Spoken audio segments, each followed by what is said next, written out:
What's up everyone, Kriddle here, and I want to talk about Pikmin 4. So I just finished my first playthrough to the first roll of the credits, which I'll talk about in a minute, but I wanted to give my thoughts and a review to see if it's the game for you.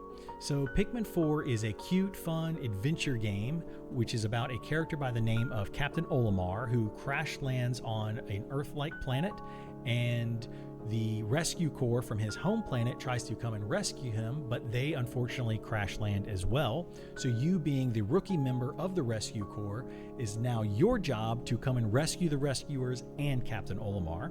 But once you get there, you find out that all of these other castaways have also crash landed on the planet, and it is now your job to rescue all of them, bring them back to your ship, and get them home safely. Unfortunately, your ship is in disrepair and needs something called Sparklium to be able to repair it. And to get Sparklium, you need to find mundane Earth items like a rubber duck, a Nintendo cartridge, a fork, an apple, things like that, and you have to bring them back to your base, which then you're able to convert them into Sparklium. Unfortunately for you, your character is not strong enough to be able to actually carry these items back, so you recruit these things called Pikmin. And Pikmin come in a variety of colors, from red, blue, yellow, etc., which have different abilities. The red ones, for example, are immune to fire, the yellow ones are immune to electricity, that kind of thing. And you have to take the Pikmin out into this overworld area, which takes place in like a garden type area, the backyard of a home, and find these items and find these castaways and bring them all back safely.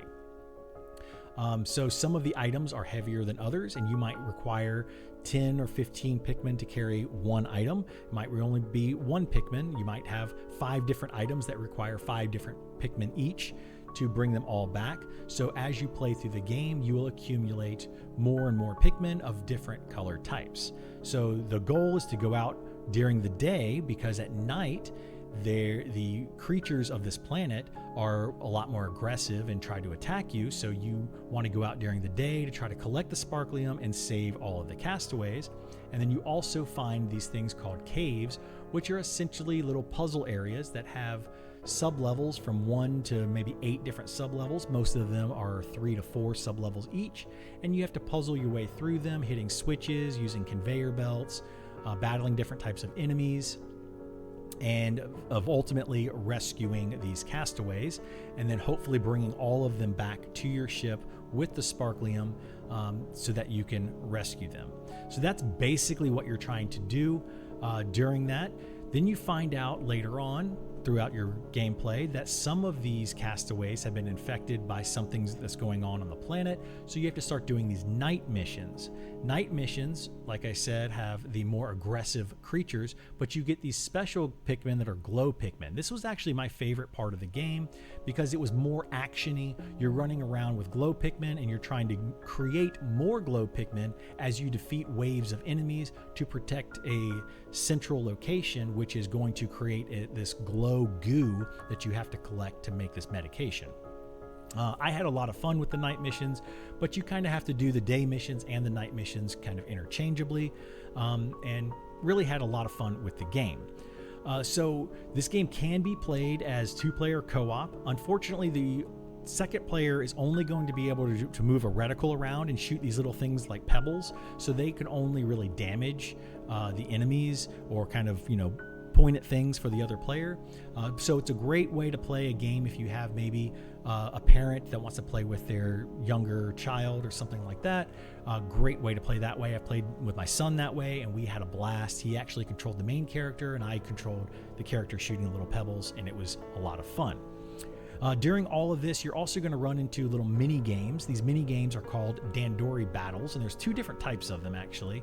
There's the Dandori battle, which is the versus game, so you can play this at any time that you want to, straight from the title screen. You go to the story mode, or you can go to Dandori battles, and in Dandori battles, it's a versus mode where it's a split screen versus mode where you are trying to collect more Sparklium than your opponent. So you both go out with your Pikmin, you obtain more Pikmin, and you try to get more of these items back to your base, and you're kind of working against each other to see who can get the most Sparklium in this kind of arena area. And it's a lot of fun for a little mini game. Once you finish the game, this is pretty much the only thing left that there is to do. Then there's another type of Dandori battle kind of thing. And Dandori, because I kind of said that a couple of times, Dandori means to it's organize and strategize to execute plans effectively, I believe is how they mention it in the game. So you do have to kind of think through the process, think through what color of Pikmin do I need for the puzzle that's coming up, and what do I need to do to get through this. And that's basically what Dandori means. You have to send these Pikmin over here to do this thing, these Pikmin over here to do this thing, while you focus on this third thing over here and try to get things done as quickly and efficiently as possible. So you'll run into those as well in some of those caves, and you do have to get to a bronze medal to be able to pass them. However, you can achieve silver and gold and a platinum medal if you want to be more of a completionist. So to complete this game, it takes about 15 hours or so to go through the main story. But if you are a completionist and you want to get 100% of everything, it's going to take closer to about 30 hours. Now, what I was saying about the credits in the very beginning is that I played to the first credit roll. And what I mean by that is to do the main base game, it's going to take about 15 to 20 hours. Even if you try to do 100% of completion of everything and save as many people as you can and get off the planet. Once you do that, there is a cutscene after that which brings you back to the planet, and you can continue playing from that point to get an additional ending and then additional levels and areas that you can play in if you choose to do that, which I do recommend. Since you're paying $60 for this game, I do recommend getting your full money's worth out of it. So that's pretty much what this game entails. I found it to be a lot of fun. The characters are a lot of fun to interact with and learn about. The names of the items, when you bring them back and you scan them into your database, they have some really funny names on them. Like these decks of cards and things that they call the shield of cosmic rays or something like that, but it's like it's a pin that has a comet on it or something.